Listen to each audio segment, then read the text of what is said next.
I'm just going to talk for a few minutes at the outset. First of all, thank you for having me, and this is a really impressive showing, and it's really nice that your state rep shows up for these meetings too. If you're not following him on Twitter, you're missing out because he's also pretty good on the Twitters. So it's good to be here. Let me just say a few words at the top about this race and why I'm running, and then I'm happy to open it up for questions, and we can make the Q&A go around whatever's of interest to you all. My name is Baer. I'm running for U.S. Senate to try to unseat Cory Gardner and send him back to New York. And I am perhaps not a conventional candidate. I was born in Denver. I grew up in Littleton. I went to Heritage High School. I'm the oldest of four. One of my brothers actually lives in Broomfield now. And when I was 15, Amendment 2 was passed in 1992. And I didn't know particularly who I was at that point, but I had an inkling, and 15-year-olds have plenty of inklings, so none of them are necessarily determinate, but I had a sense that Amendment 2 had an impact on my life and what my life could represent and what I could do with my life. I graduated from Heritage. I went to Harvard and then to Oxford for graduate school, and then ended up teaching at Georgetown, where I taught ethics at the business school. I like to say being a business ethics professor is like being a safe sex counselor in an orgy. Everybody knows exactly why you're there, and nobody is that interested in what you have to say.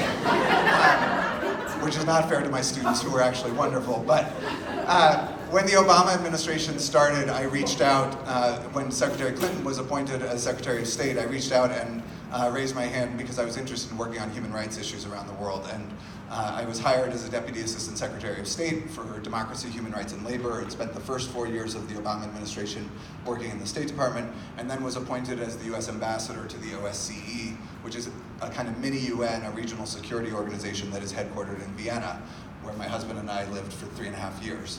And then on November 8th, 2016, when the Great Darkness fell, Brian said to me, we had tears coming down our faces, and he said, the values that we've dedicated the last several years to, and the values that you've dedicated your career to, are most meaningfully under threat at home. And we need to move home to Colorado and find people who share our values and work with them to make good things happen in this moment that is so dangerous for our country. And we signed up from Vienna to be volunteer marshals for the Women's March. We arrived home at 8:30 p.m. on Inauguration Day, which was January 20th, and at 7:30 the next morning, we were walking across the Civic Center Park to go get our little vests to be able to stand at 15th and Welton and help the march move along. And as we walked through the park, Brian burst into tears again, and he said, we've been watching this happen from afar, and I just wasn't sure that these people still existed. It was a hopeful crowd, it was an energized crowd, it was a defiantly optimistic crowd, and we were so glad to be feeling at home here and at home with people who shared our values. I ended up running the Department of Higher Education for Governor Hickenlooper until earlier this year, which gave me a window into a number of the challenges that our education system faces, and a number of the challenges that we're going to face if we want to stay a strong economy in the years to come, and the number of windows into the ways in which we have failed to incorporate all Coloradans into what is widely recognized as the strongest economy in the country. And in 2018, if 2016 was heartbreaking, I think 2018 was inspiring. I've been to too many places around the world. I've represented the United States in over 60 countries around the world, and I've been to too many places where I've seen what happens when people give up on the possibility of making progress through politics. And 2018 was staggering, because even though it wasn't the full moral repudiation of Trumpism that I think most of us wanted to see, even though there were painful losses of Stacey Abrams and Andrew Gillum and Claire McCaskill and Heidi Heitkamp and Beto and a number of others, even though we saw those, we also saw something magnificent, which is that tens of millions of people around this country, many of whom are more vulnerable than anybody in this room, didn't give up. They didn't give up on the system. We organized, we knocked on doors, we made phone calls, we wrote postcards, we voted, and we won. We did the only thing that was possible in 2018, which was to take back the House of Representatives. We flipped a district here in Colorado, and we flipped districts all across the country. And that is truly inspiring because it means that people did not give in to the cynicism that Mitch McConnell has spent the last 30 years trying to engineer, and that the Republican Party of today seems intent on trying to sow among us. And for as long as we keep caring, for as long as we keep saying, no, the problem is not with us, Washington, the problem is with you. We care about these issues. The problem is you don't care more. We will win in the end. We won't win every election, but we will win in the end if we keep caring. And what inspired me to run in this race is that fight against cynicism, which I think is the existential challenge that we face in our politics right now.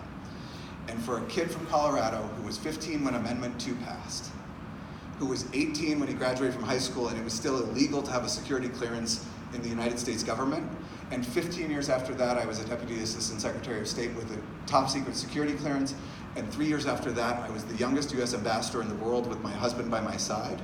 For me not to believe in the power of progress through politics is untenable, because I have lived, the life I have lived has been made possible because others fought for progress through politics. And it is incumbent on me to pay that forward. I am inspired by the progress that has been made in my lifetime, and I feel like we have much more progress left to make, and that is why I'm running for Senate. And let me just say one last thing about how important it is that we beat Cory Gardner. Cory Gardner is not the most famous Republican senator, but his vote counts to put Mitch McConnell in the majority leader position. And it's partly because Cory is not the dumbest guy around that it is so outrageous that he endorsed Donald Trump for president in January of this year, because there's not a bone in my body that thinks that Cory Gardner believes that Donald Trump is fit to be president of the United States. It is the epitome of the cynicism that is our biggest threat that he endorsed Donald Trump for president. We must get rid of Cory Gardner, and across this country in 2018, of the 40 seats we flipped, a dozen of them were people like me, people who were not career politicians, had never held elected office, had a record of public service, particularly in national security or foreign policy, and were able to build a progressive coalition and reach out to independents and disaffected moderate Republicans and win. I believe I'm the strongest candidate to take on Cory Gardner. I would welcome your support, and I'm happy to take your questions.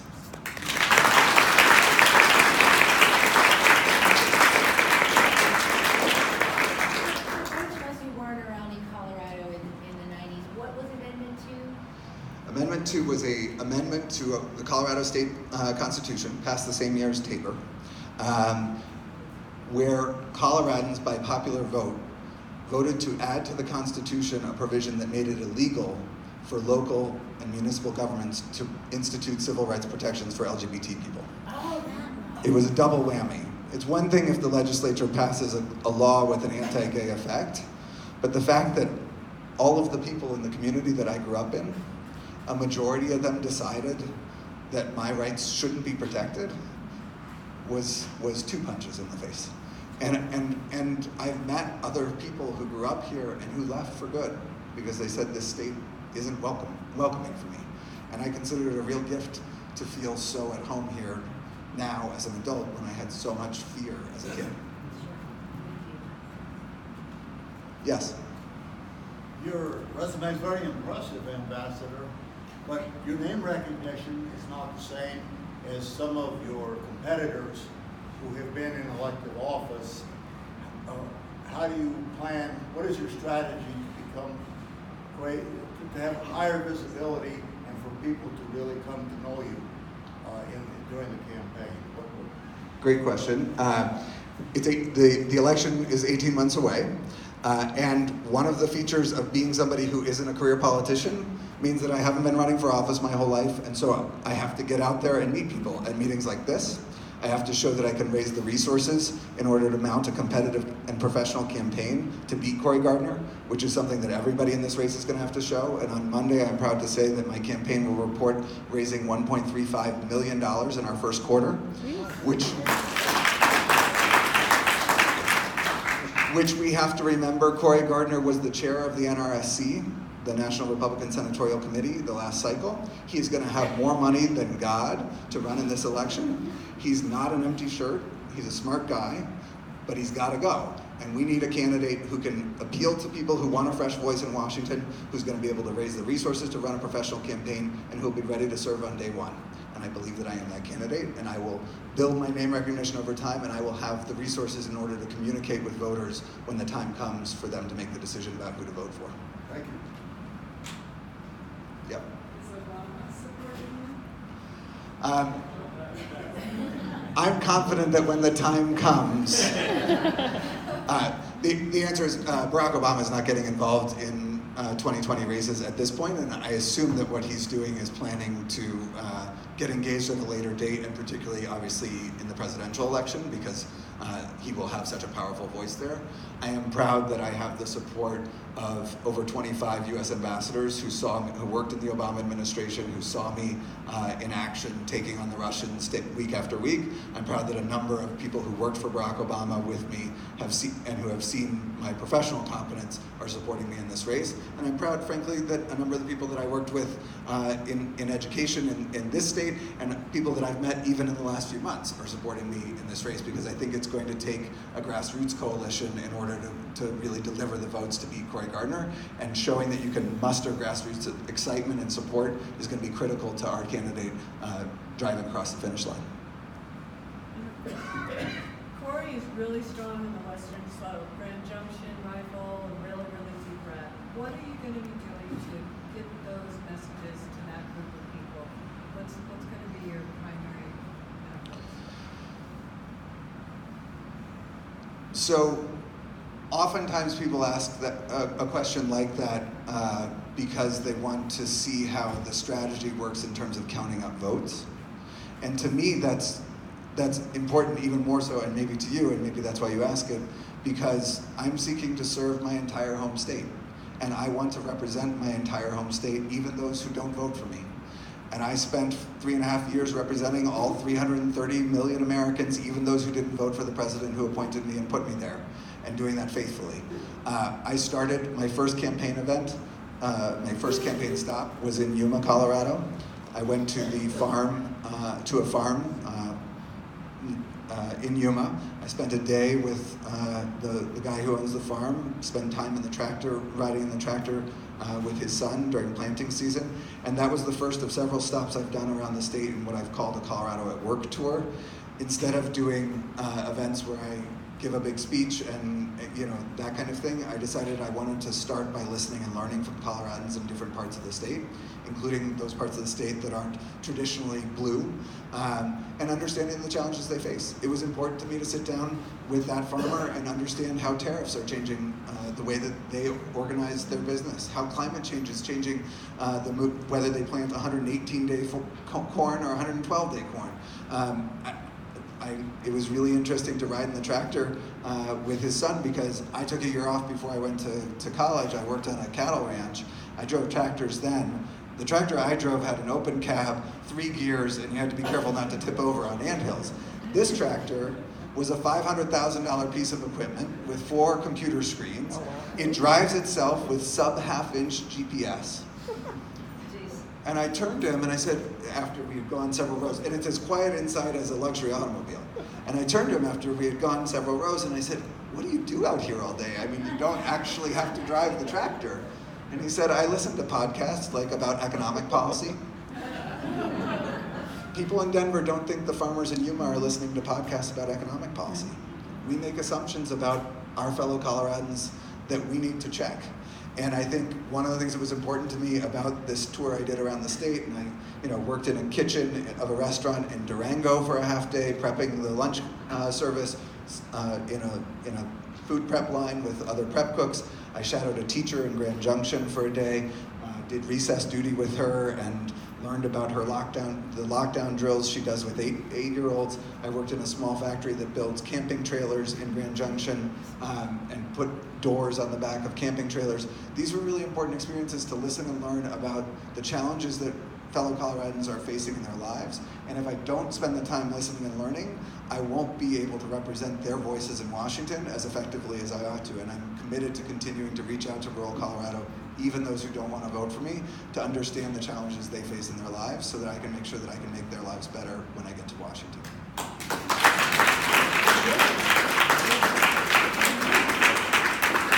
Here, and then I'll come to you two in the back. What ideas do you have for improving gun safety in general, and also having worked in education specifically within schools? So some of you may know that there is a special interim committee on school safety of the Colorado State Legislature. It actually had its first meeting this morning. It's being chaired by Dr. Mickelson-Janae. And I was there for the opening of the meeting this morning because I think it's such an important topic. And when I go around Colorado, I hear from people that this is an issue that matters. I announced my campaign on April 16th. And on April 17th was the copycat scare for Columbine that sent 500,000 students home from school. I grew up about a mile from Columbine. I was in college when Columbine happened, and I can remember walking across campus and having somebody say to me, there have been more than 10 kids killed at a public high school in Littleton, Colorado. And I ran back to my dorm room and tried to call home, and the phone lines were all jammed. And I was terrified because I had two siblings who were in public high school in Littleton, Colorado. And I couldn't immediately find out whether they were okay. What's striking about this issue is that we're still dealing with it 20 years later. It's insane. We're making the choice to still be dealing with it 20 years later. It is possible to have common sense gun violence prevention measures put into place that will make it less likely that we have to be confronting this challenge over and over again, traumatizing kids over and over again. You know, when I spent the day with the teacher in Grand Junction, we were talking in her classroom when the kids weren't there, and I asked her, I said, you know, what do you do in terms of active shooter prevention? And she said, well, we have drills about 4 times a year. Sometimes they tell us that it's a drill, and sometimes they don't. And I know that every kid knows that that plastic bucket over there is our emergency bucket. And when the drill happens, that's what we use if somebody has to go to the bathroom, et cetera. But I know what I have to do first is put them in the one part of the classroom that you can't see from the line of windows or from the see-through door.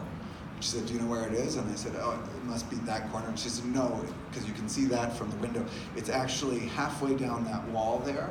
So I gather all the 8-year-olds together and I push them up against the wall and we wait. We're choosing to live this way. There's no way that's not traumatic for 8-year-olds. There's no way it's not traumatic for a 28-year-old teacher to have to do that 4 times a year with children. We can preserve people's rights under the Second Amendment and still have common sense reform that makes our schools safer and makes the epidemic of gun violence different and less in this country. It's a choice we're making. We don't have to question whether this is an experiment that we have to run. Other countries have run the experiment in different ways and have shown that it delivers results. It's not going to be one piece of legislation at the federal level. It's not going to be one piece of legislation at the state level. It's going to take work at both levels. But we can start by having the piece of legislation that has already passed the House in Washington, which is a bipartisan Universal Background Checks Act, get to the Senate. But Mitch McConnell is keeping that on his desk and he won't let it come up for a vote. And we can also ban military-style assault weapons, which we have done before, and it did not cause the end of the world. We can take steps to solve this problem. We're choosing not to.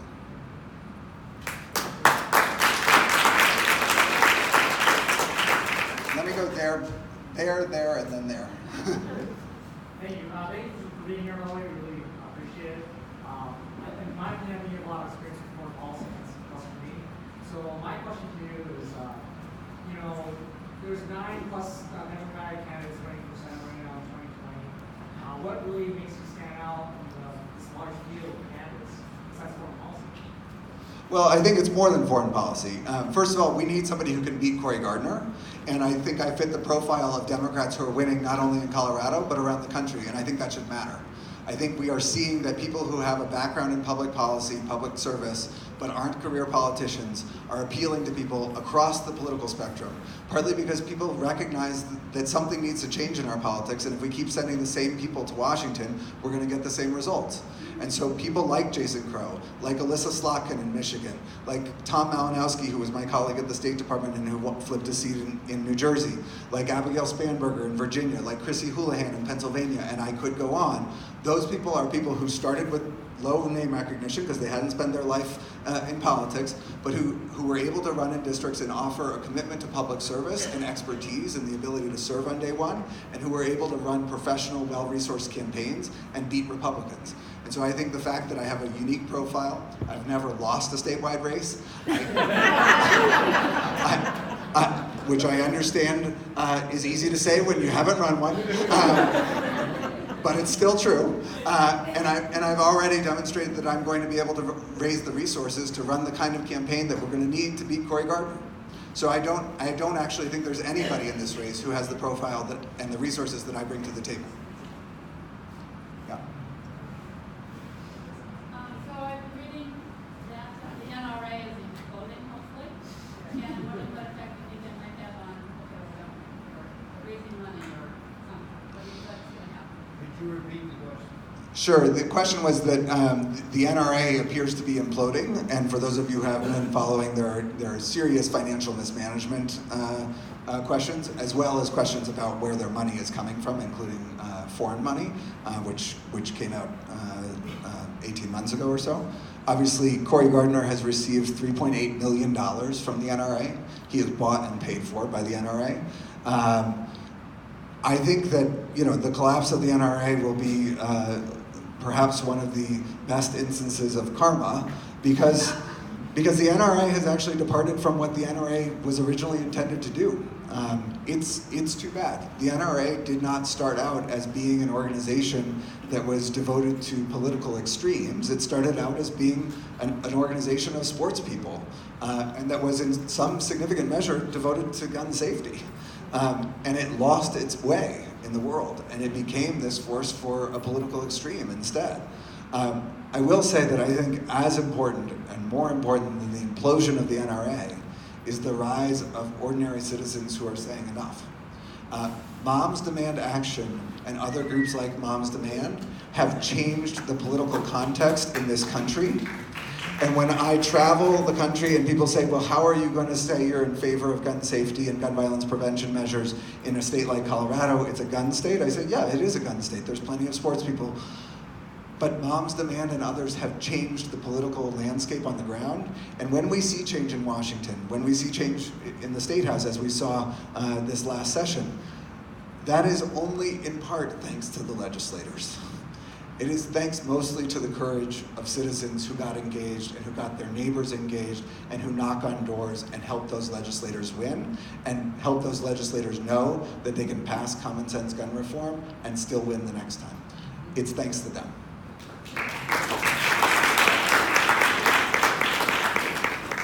Did you have a question? Okay. Your question's been answered. Okay. Anyone else?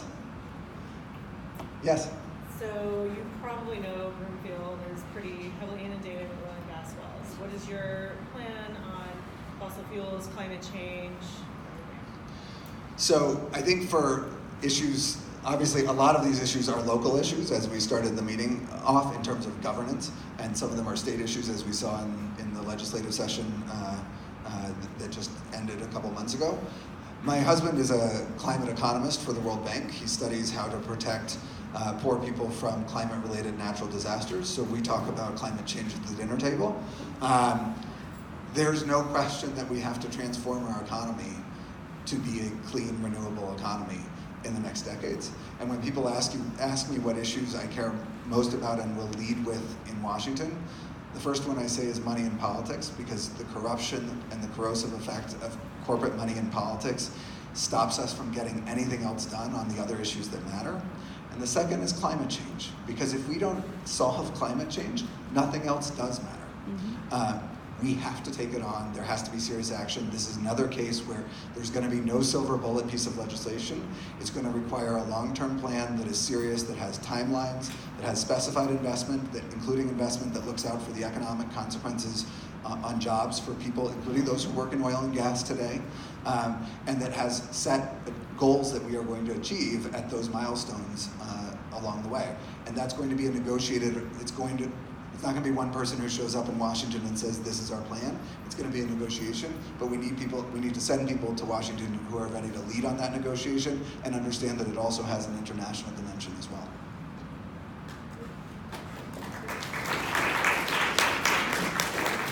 All right? barring any further questions, I will ask you, I have a couple of members of my team are here tonight. If you will, please sign up so that we can keep in touch with you with good news about the campaign. That would be great. Obviously, all of us are working really hard to raise the resources to go up against Cory Gardner. If anybody is able to make a contribution, I will be exceedingly grateful for that as well. And I hope I get a chance to talk to a lot of you either tonight or in the months that come. Thanks very much for your support.